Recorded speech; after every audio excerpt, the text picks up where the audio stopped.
ऐसा कुछ नहीं होगा। ऐसा कुछ क्यों नहीं हो सकता? सबसे पहले तो सच को एक्सेप्ट करना सीखो पायल।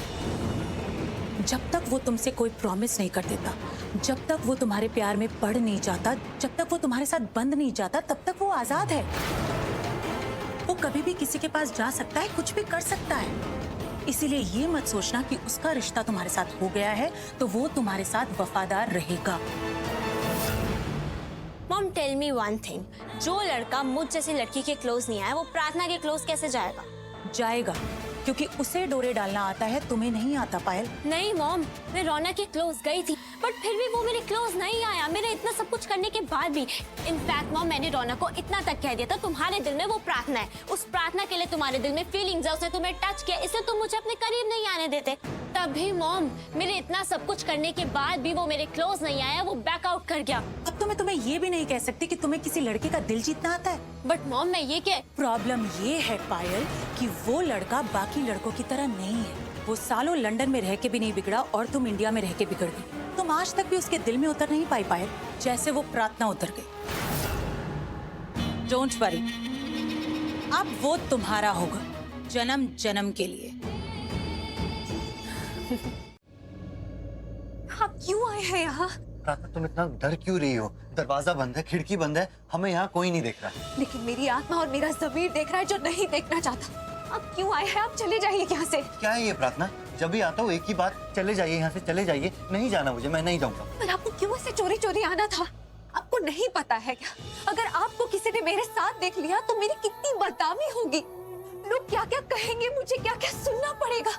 बार बार वही गलती। गलत तो तुम्हारे साथ हो रहा है प्रार्थना, और तुम्हारे साथ मैं ऐसे गलत कैसे होने दूं? तुम समझती क्यों नहीं? नहीं समझना। आप चले जाइए यहाँ से, मुझे मेरे हाल पर छोड़ दीजिए, मुझे शांति से शादी करने दीजिए। मैं वैसे ही बहुत परेशान हूँ, मेरी परेशानी और मत बढ़ाइए। मैं वैसे ही बहुत मुश्किल में हूँ, मेरी मुश्किलें और मत बढ़ाइए। लेकिन प्रार्थना, वो भावेश बहुत गलत इंसान है। गलत है, गंदा है, वो जैसा भी है।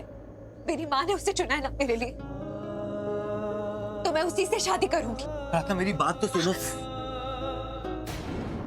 अब चले जाइए यहाँ से, मुझे अकेला छोड़ दीजिए। प्रार्थना, ये क्या है? कुछ नहीं है, आप चले जाइए। ठीक है, चला जाऊंगा, पर पहले मुझे ये दवाई लगा दो। मुझे कुछ नहीं लगाना, मैं देख लूंगी। चुपचाप लगवा लो, नहीं तो दरवाजा खोल के बाहर हॉल में चले जाऊंगा, फिर पता नहीं क्या होगा। नहीं नहीं। हाँ, ये नहीं तो बचा है बस। प्रार्थना, कल के बाद हम शायद कभी ना मिल पाए।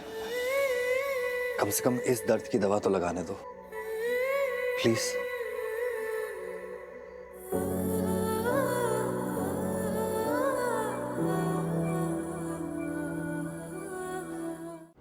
रौनक भाई, ऑल ओके? भाई मयंक भाई तो कब के आ गए, सबसे मिल भी लिए।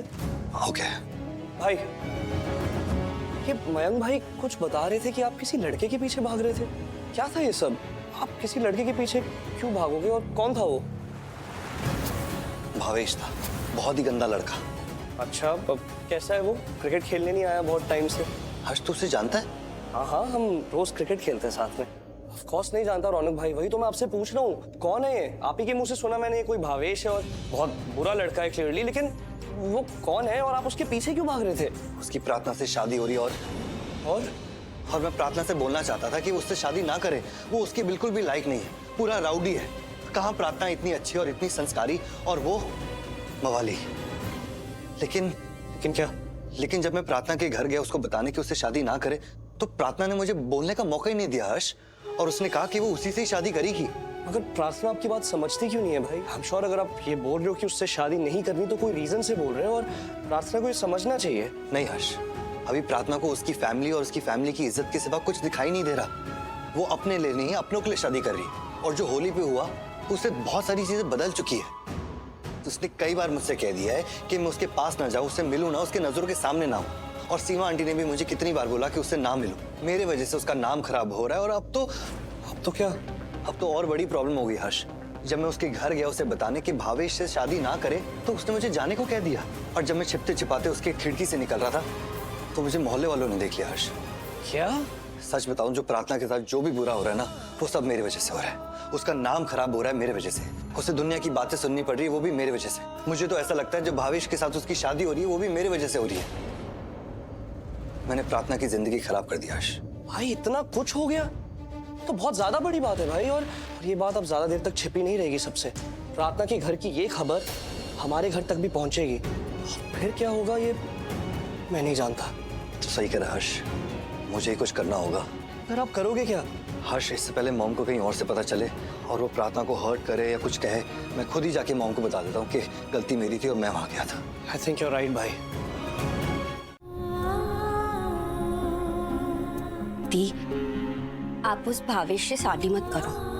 क्या? वो कितना अजीब सा लड़का है, मुझे वो लड़का बिल्कुल पसंद नहीं है। टॉप टू बॉटम है ना, एकदम छिछोरा टाइप्स। आप ऐसा लड़का तो अपनी लाइफ में डिजर्व नहीं करती हो ना, तो आप प्लीज उसे शादी मत करो। नहीं गायत्री, मैं ऐसा नहीं कर सकती। मैं पहले ही बहुत गलतियां कर चुकी। माँ का दिल बहुत दुखाया मैंने। कितना नाम खराब हुआ तूने देखा ना। अब अगर माँ ने मेरा रिश्ता जोड़ा है तो उस जुड़े रिश्ते को मैं तोड़कर माँ का दिल और नहीं दुखाऊंगी। और शादी के लिए ना करके मैं तेरी जिंदगी तो बिल्कुल खराब नहीं करूंगी। मेरी जिंदगी बहुत अच्छी है दी, और आपकी शादी करने या नहीं करने से मेरी जिंदगी खराब नहीं होने वाली है। और ये सब माँ की बातें हैं, लोगों की बातें, आप उनकी बातें मत सुनो ना। देख गायत्री, बात हो चुकी, रिश्ता हो चुका। रिश्ता तो आपका रौनक से भी है ना, दिल का।